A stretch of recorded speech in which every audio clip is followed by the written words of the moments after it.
So today we're going to talk about the fourth noble truth, which is the path that leads to the extinction of dukkha. That path specifically is the Eightfold Path, which we'll go over. But first, if we want to look at the turning of the wheel, as we have been,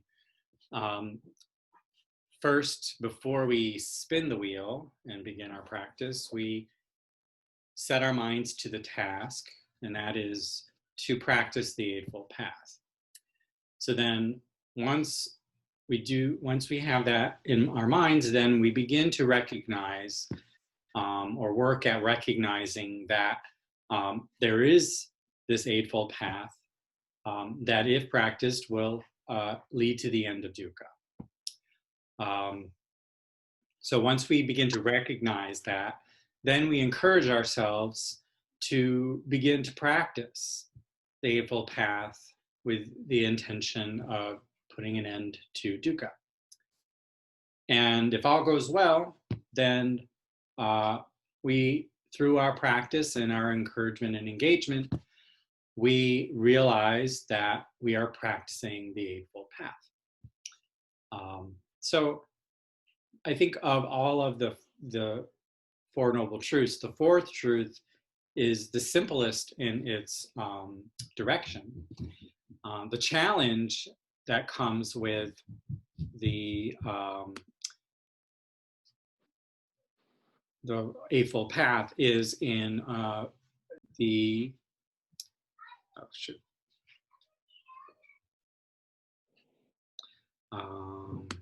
Hit the wrong button, there we go. It's the challenge really is in getting an understanding of the Eightfold Path and all of the elements that are part of the understanding and practice. So the eight parts or 8 steps of the Eightfold Path are broken into 3 different sections. The first section is the wisdom trainings section. The second section is called the moral trainings, and the third are the concentration trainings. And as we describe each of the different Eightfold Path steps, you'll begin to see how these 3 sections relate to each other. So just briefly to go through, most of the time people talk about the Eightfold Path and they talk about, they're listed as right view, right thought, always the word right in front.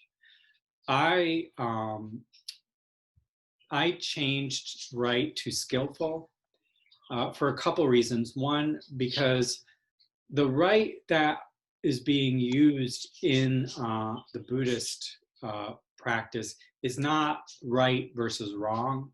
It's right in the sense of it is in the correct direction, or it's the perfection of the particular Eightfold step. So if it were right view, right would be perfect view, or the view that's in direction towards liberation or enlightenment.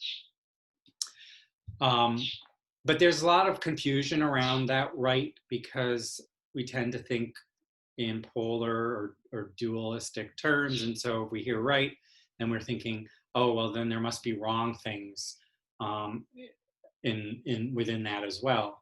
And it's not about a right or wrong. So I tried to find a different word, and I tried holistic view, but that sounded a little bit too like health oriented. So, and then I think I've seen Thich Nhat Hanh use wholesome, which isn't too bad. But I ended up choosing skillful. And the reason why I picked skillful is because it implies engagement. and it implies practice, and that we can do things that are skillful and we can do things that are unskillful. And if we do something unskillful, it usually means that we weren't paying attention, or we got lazy, or we didn't have enough practice. And so I kind of liked using skillful in understanding each of the Eightfold Path steps, because it's something we should be thinking that we're always engaging in and always improving. And so we're building skills. And in addition to that, when we apply it skillfully, it means that we're doing it in a way that is mindful and aware and clear, which is really what right view means. So that's why I chose using skillful as opposed to right. So if we go down the list, we have skillful view. Sometimes that is listed as skillful perspective, or skillful outlook, or skillful understanding. Then we have skillful thought, and I believe that can also be skillful thinking, and those are the two that make up what we call the wisdom trainings. Then we have skillful speech, skillful action, and skillful livelihood. Those three make up what we call the moral trainings. Then we have skillful effort, skillful mindfulness, and skillful concentration. Sometimes skillful effort is called skillful diligence, and sometimes skillful mindfulness is called skillful attention. And actually, usually I use attention, and I forgot to change that one, mostly because of the over commercializing of mindfulness now. I like to use the word attention. And then skillful concentration can also be sometimes skillful meditation. But I use concentration because meditation, there could be all kinds of different meditations. And in this case, we're thinking of the kind of meditation that we practice where our mind is focused. So skillful concentration is a little clearer because that's really what it's directing us towards. Those three make up the concentration trainings. So let's go back to the very first one.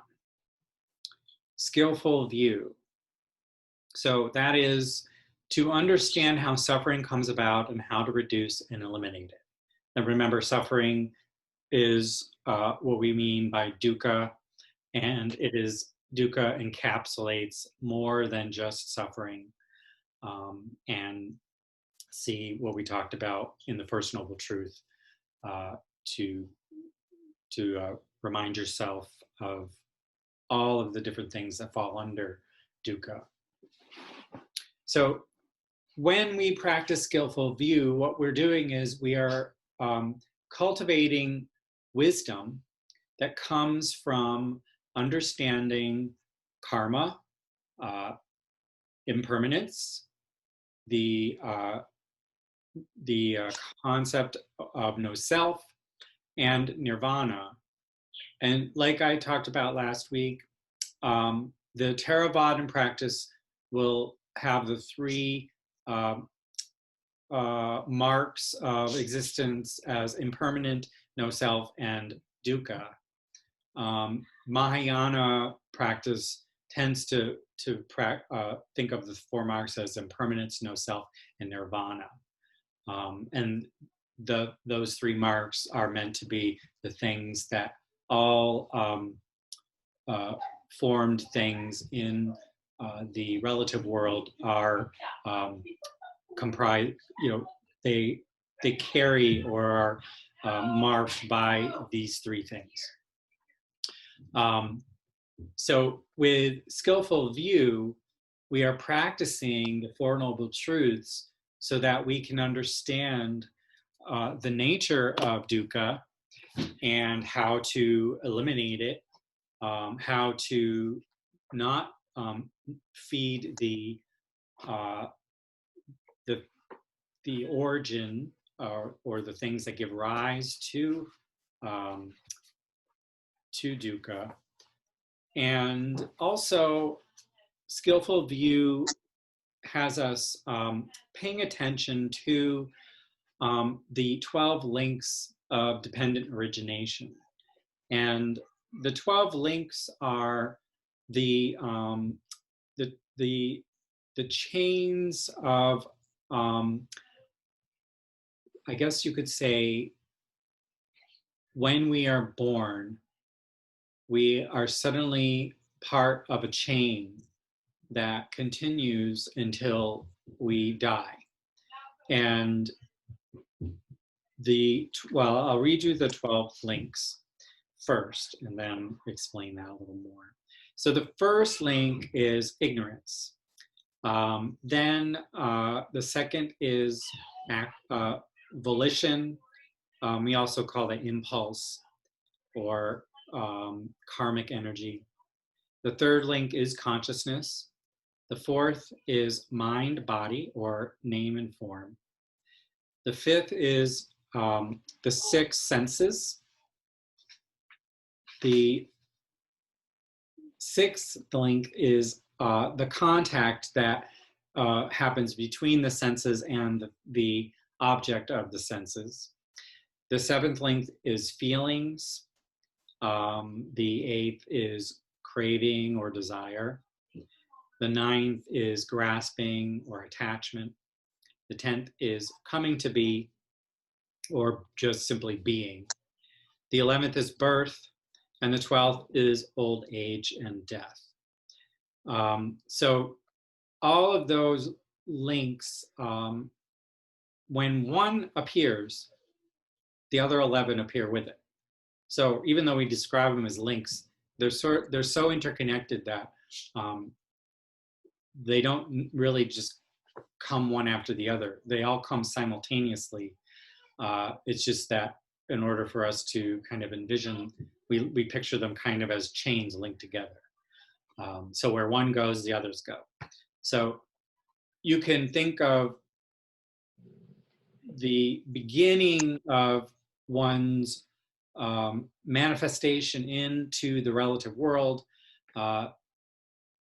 begins with ignorance, and that is mostly referring to the fact that if we haven't realized true awakening, then we are still ignorant of how things work, and so we're going to be subject to the cycle of birth and death. But even before birth appears, there's all these other factors that begin to appear, which is all of the other elements that I listed. Birth and death are much closer together in the chain of the links, the sequence. But the truth is, you could start at any one of those because, again, if you start with birth, all the other 11 of the 12 links will arise with it. So I could do a whole evening's discussion on the 12 links of dependent origination, but we're not going to do that tonight because honestly, it would be kind of boring. It's only for us real Buddhist nerds that we like to explore the many levels of details of the 12 links. But if you have a basic understanding, then you're going to be able to have a better awareness of why you arrived here and what to expect, because we have a body and it's sensing things, and the body is going to only be here for a short time, and it's going to age, and then eventually the body will die.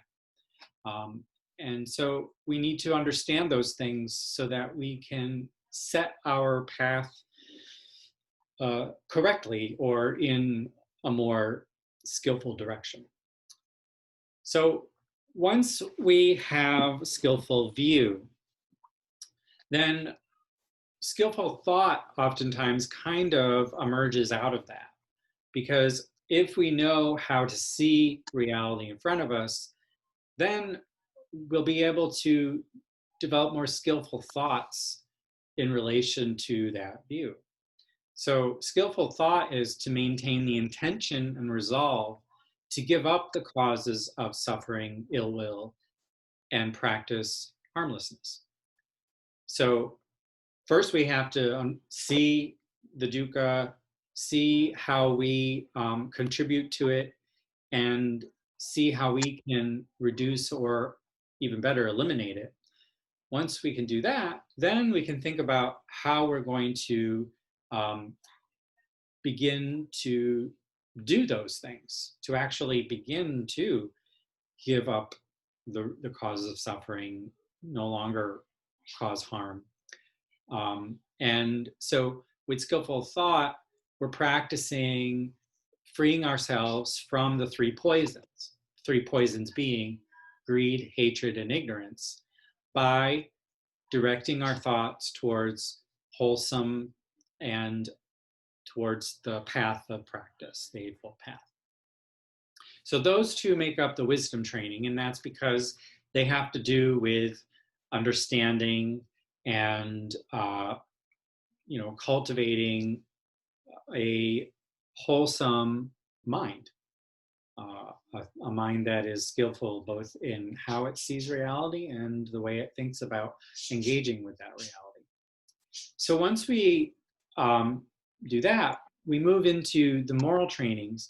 And so these three are about how we actually bring those thoughts into action. And so if we want to do it in a wholesome, skillful way, then we want to be aware of ethics and moral conduct. So the first thing is looking at our speech. And with skillful speech, what we want to try to do is that when we speak, we only speak with these four kinds of speech. The first is that it's being true. Whatever we say is true or honest. What we say is kind or compassionate. That what we say is joyful or praiseworthy, praising somebody. And four, that it's helpful, that it's beneficial or altruistic. So if our speech is one of those four things, at least, then we would be considered practicing skillful speech.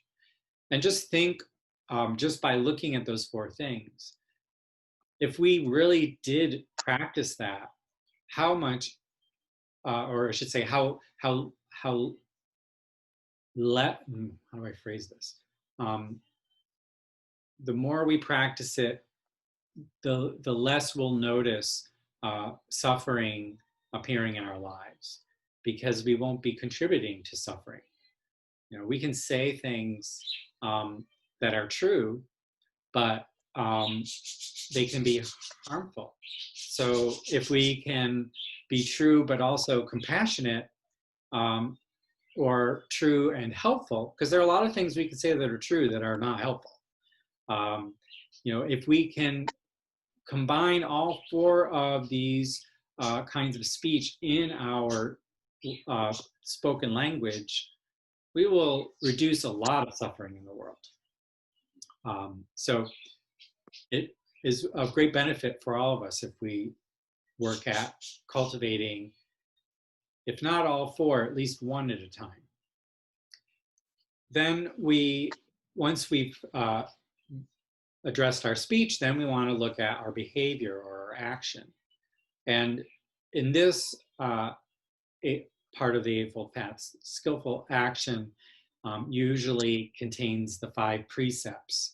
And in Buddhism, when you want to dedicate your life to the path of practice, one way to do that is to receive the 5 precepts, which are vows that help you to focus your actions in the world in a way that reduces suffering both in yourself and in others. So all the people, well, not all the people, but many of the people who practice with me at Lotus Heart Zen have taken at least the 5 precepts. And those are the first being not harming, which we think of as cultivating kindness and compassion, not stealing, and cultivating generosity and renunciation or simplicity.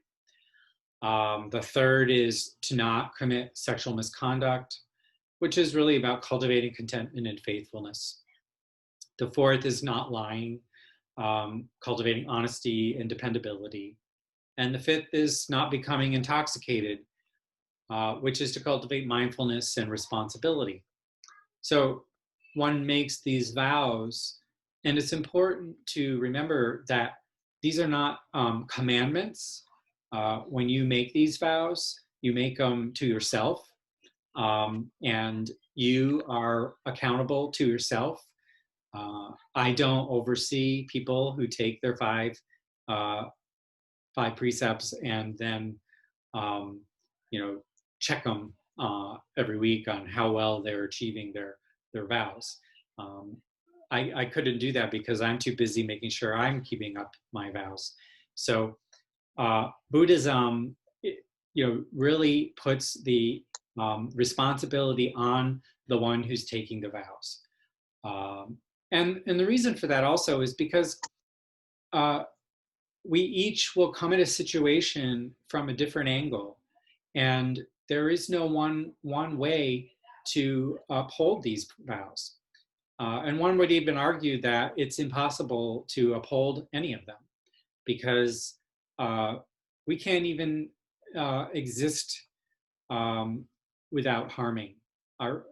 Even our food requires us harming something to nourish our body. So this is also why I put in parentheses next to the vows the emphasis of what we're cultivating versus only thinking of the negative. But if we hold the 5 precepts in our minds before we do any action, we can weigh them against these 5 precepts and then choose our next action with a little more confidence that it's in the direction of skillfulness and wholesomeness. And that's really what they're meant to be. It's not meant to be a conscription of hard and fast law. That just is not something that is possible in this practice. And then after we've begun to cultivate our action in a skillful way, then we can start to look at how we live. How do we apply our actions and speech in the ways in which we support our lives? So skillful livelihood is asking us to look at the living that we have and whether it's wholesome, moral, and doesn't cause harm to others and to ourselves. And so in doing that, the Buddha listed certain careers or businesses that were considered taboo, because there was no way for them to be done skillfully and not be harmful. And so those were working in industries that are in gambling, the selling of human beings, and that means like human trafficking, prostitution, but only interesting about this in that in prostitution, the Buddha didn't accept people who used women for their livelihood, but women who sold themselves weren't necessarily taboo. It depended on if they were doing it in a way that was beneficial for them, but also not harmful. And the reason why the Buddha had that as an option was because at the time when he lived, women basically really had no other option in life but marriage. And if they didn't marry, they were pretty much purposeless. And the only other career that women could have at that time would have been prostitution, or at least, very few others.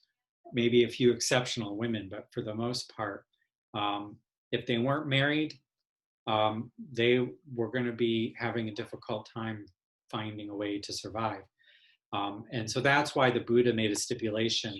You could not be someone like a John who was overseeing women as prostitutes, because that was basically selling human beings. The other industries were dealing in illicit drugs and the selling of weapons. And so these were the careers that automatically break the 5 precepts. And so we are to avoid them if we can. And the thing about this too is that even if we begin to look at cultivating a skillful livelihood, we may discover that we're in an industry that is harmful. That doesn't mean that we should suddenly just quit our job and go out and find a job that doesn't cause any harm. In today's world, that might be pretty darn impossible. And so rather than just sort of go, all the way to the most extreme version of skillful livelihood, what we're called to do is pay attention to our livelihood and continue to cultivate our precepts and our speech, so that we may find ourselves being called or drawn to a new path that is a career that is less harmful, or even better, begin to call action towards changing the career itself to one that minimizes and even at some point gets rid of harm altogether. And so we can be striving toward the perfect expression of these Eightfold Path steps, but it's not meant to be instantly conceived and applied, because that would actually be harmful to ourselves in a lot of ways. We need to cultivate our mind and cultivate our life, and slowly build or slowly bring those qualities into our everyday life. So those 3, skillful speech, skillful action, and skillful livelihood, are the moral trainings or ethical trainings of the Eightfold Path. Then we move into our concentration trainings. So these last 3 are about working on our mind. So in skillful effort, sometimes called skillful diligence, what we're working to do is to continuously work on liberating our mind from all the thoughts that would lead us away from the path, away from the Four Noble Truths, and upholding at the same time what are called the 4 efforts, which are restraint. Well, that's supposed to be restraint. So we are restraining ourselves from being controlled or conditioned by our senses. We cultivate abandonment, and that would be abandoning the unwholesome states. And think of the nourishments, the nutriments that feed our unwholesome, or that feed the dukkha, and make dukkha become stronger. And then finally we preserve, or we work at maintaining the wholesome states that are currently in our minds. So we don't want to just focus on unwholesome. We want to keep what we have that is wholesome and weed out the unwholesome, and grow more of the wholesome stuff. So it really is like a garden. You know, if you got a plot of land and you want to get all the plants that are nourishing and good for you, um, you're not going to get that if you're not working at getting rid of the plants that are growing in there that aren't helpful. Um, and you can't just only focus on the weeds. We also got to make sure that the plants we do want are growing and healthy, and we're taking care of those. So we got to do both. Or I should say really all four. So if we're cultivating, making sure that we are encouraging ourselves to keep practicing and apply our effort, then we can get to working on our attention or our mindfulness. And skillful mindfulness is really just simply to maintain a mind that is pure, aware, and doesn't harbor unwholesome thoughts. So a mind that is clear, a mind that is focused. And we can do that by contemplating what are called the four contemplations, which are impermanence, shunyata, nonself, and purity. So impermanence, we know, is understanding that everything comes and goes, that nothing exists forever, nothing just appears and never disappears. Shunyata is a tricky word because it's usually translated as emptiness. And in Western minds, emptiness is thought of as a negative. And so sometimes people then think shunyata is like this void. And actually, shunyata means the opposite. It's really everything. It's just that with shunyata, it's pointing to the fact that everything exists because of everything else, and that nothing exists independent from any other thing. And so I'm here because of an unending chain of causes and conditions that allowed me to appear here. And I can't even follow the many different webs of connection that fall out behind me in how I appeared to be here today.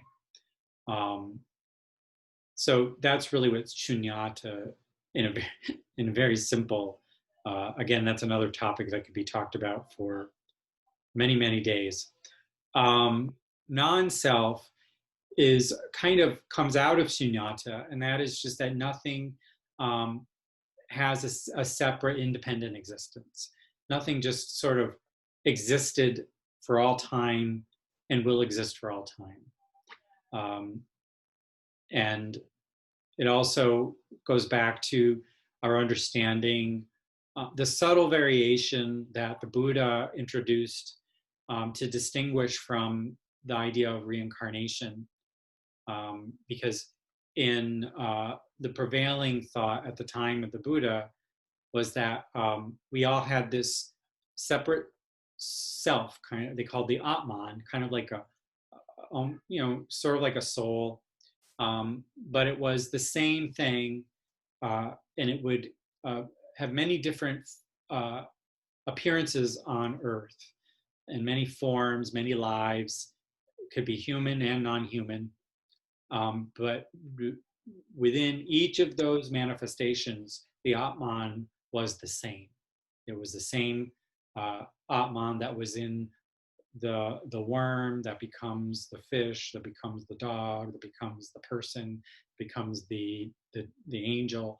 All of those contain the same soul or Atman.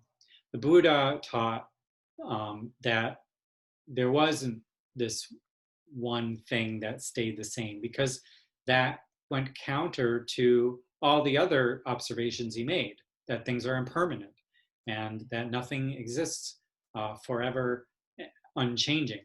And So he came up with the anatman, which is the not soul, and that what continues in other lives is consciousness, but it's not a single separate consciousness. It's part of a collective, much larger consciousness that we all have a little piece of, and that's what continues in many different lives and forms. So the last contemplation is impurity, and that isn't about I have to become virtuous and saintly, like pure. This purity is in the sense that it's cultivating wholesomeness or skillfulness, purity, and that the three poisons are purged from our lives and minds. And so with skillful mindfulness, what we're called to do is to contemplate these four contemplations. And in the process of doing that, we'll have developed skillful mindfulness or skillful attention. And then the last of the Eightfold Path is skillful concentration. And so this is where we practice fixing our mind, which would really be meditation, to a state that is always wholesome, free of delusion, and doesn't alter despite the situation or the condition that one is in.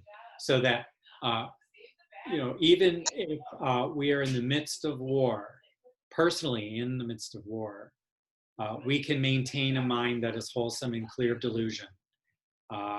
And this is what skillful concentration is calling us to achieve. So through our practice of samadhi, which is one point focus, concentration, jhana, which is Sanskrit word for meditation, and smriti, that's the Sanskrit word for mindfulness. We are cultivating those three things, and in doing that, we begin to bring well-being, peace, and awareness of our true nature into our life. And so then by doing that, then both our minds, our minds, our actions, and our thoughts are all aligned and directed towards ultimately towards liberation or enlightenment, or awakening, as I prefer.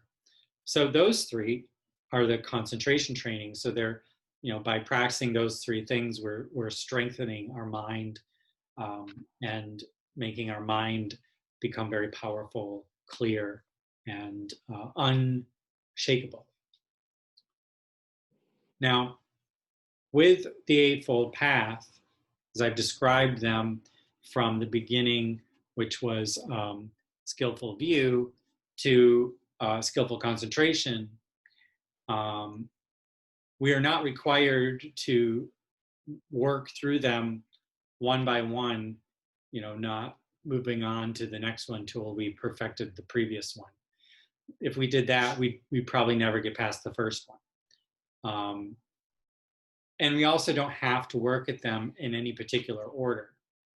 Some teachers like to start from the concentration trainings. Some teachers like to start from the moral trainings.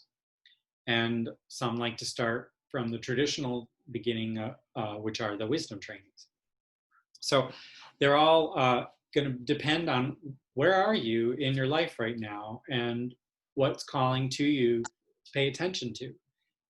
And honestly, you'll find that when you start really upholding and practicing one, all the other start to fall in line with that practice. So if you were to put, all of your attention towards skillful speech in the practice of upholding the four kinds of speech, you're already going to be bringing in skillful actions, skillful views, and skillful thoughts, and skillful effort, and mindfulness and concentration, because all of those are going to be important for being able to have skillful speech.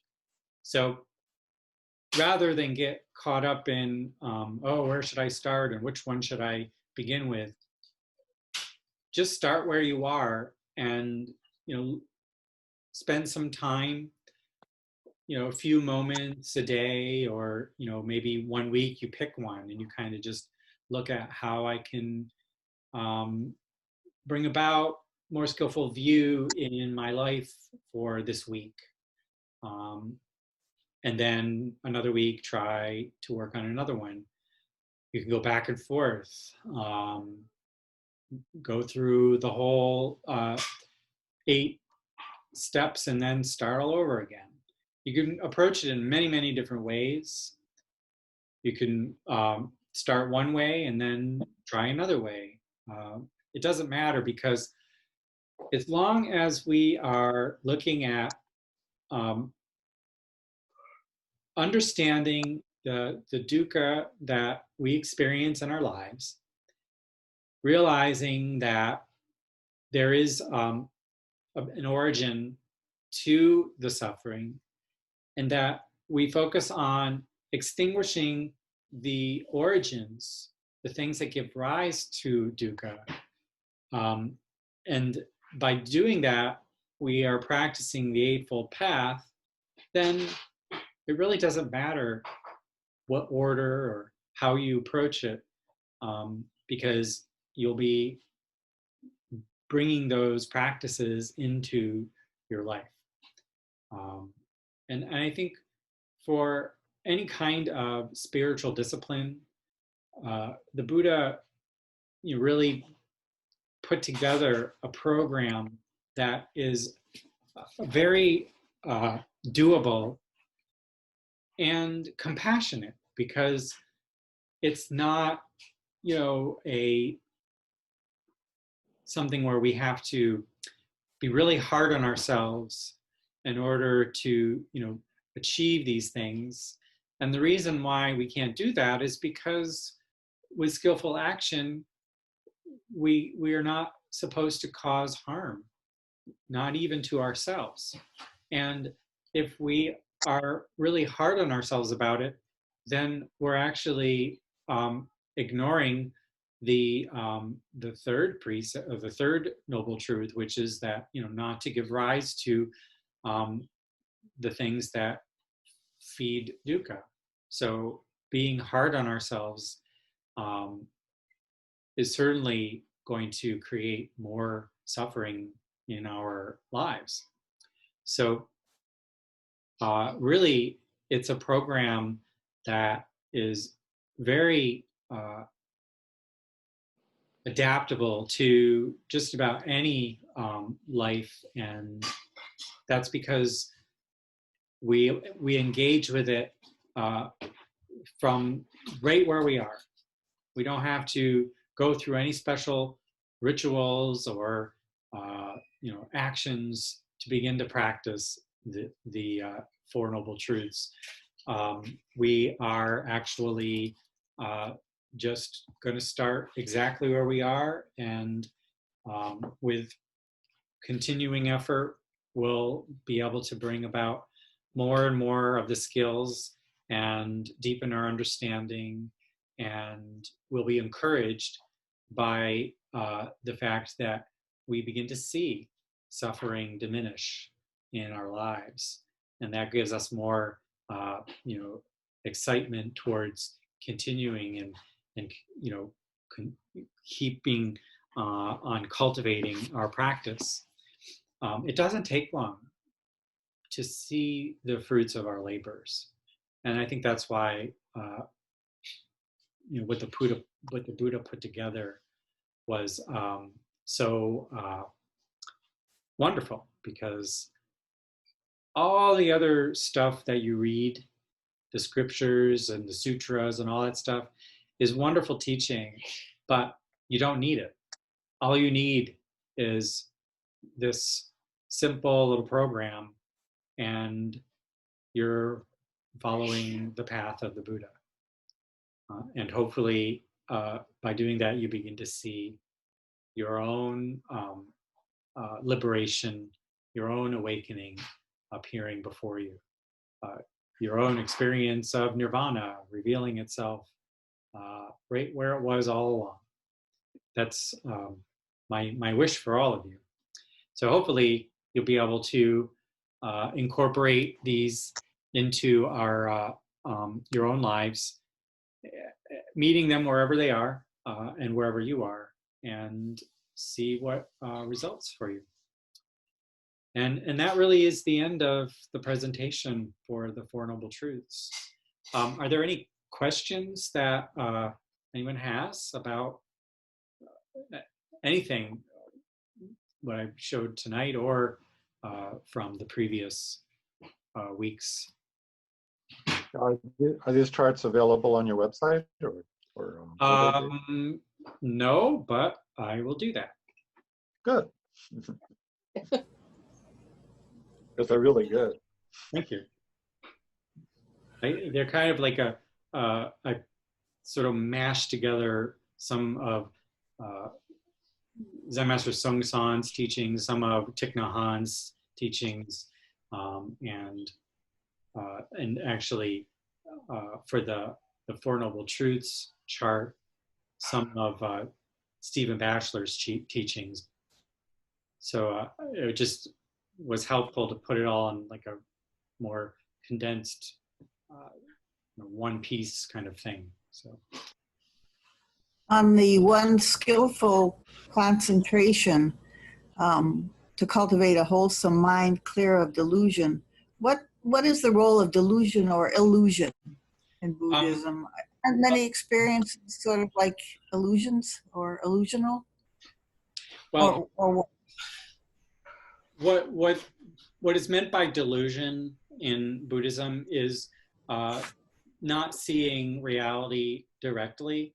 And there are a lot of different things that interfere with our ability to see reality as it is because of the conditioning of our minds.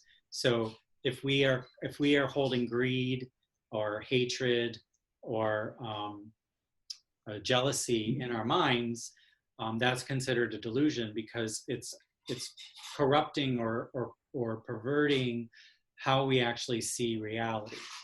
And any other kind of unwholesome mind state is considered a delusion because our natural cultivated mind state is one that is clear and direct, not filtered by the thinking of our mind. It's sort of like the Buddha used a story about like somebody walking on a path and then seeing this slithery looking shadow up ahead, and they jump because it's a snake, and then someone points out that actually it's a stick. The delusion mind would ignore the person's pointing out that it's a stick and continue to react from the mistake the mind made, that it was a snake. And we do that with a lot of things. And if we're not practicing our meditation and observing our own mind and seeing the beliefs and the ideas that we may have that are preventing us from seeing reality, then that would be considered a delusion. so there is a true reality which we can become capable of perceiving with these practices. Yes. Okay. What that is, no one can tell you because there's no words that are possible to describe it. But we all kind of, it's sort of like the idea that you know it when you see it, and that comes through more, I think, more in the practice of letting go of the conditionings of our minds. And the more we let go, then the more we begin to see how things are different without them. And that is where we get to seeing that reality just as it is. Okay. It's the same reality that a baby experiences before it has words to describe things. And that, is kind of what we want to get it back in touch with. It's not, and it's oftentimes confusing because we think, especially in Zen, you hear people talk about, no thinking, get rid of all your thoughts. And it's not meant to be completely get rid of our thoughts and all thinking. It's to orient ourselves in that place like we were when we were that baby, and we were experiencing reality, but we didn't have words for any of it. To orient ourselves there first, then turn to our thinking. Because this is not, sad to say that now that we've had the fourth presentation on this, that you're now going to go out and practice these all perfectly from this point on. It would be wonderful, but unfortunately it doesn't work that way. So we'll have to come back and look at things and review things and remind ourselves, and just keep it up and try your best, and that's all we can do. I think that covers it. So thank you all tonight for coming in and taking the time out to learn about this, and I really appreciate it. It gives me hope that we've got a better tomorrow ahead of us. So be well, everybody. Stay cool. You too. You too. Thank you. Thank you. Bye-bye.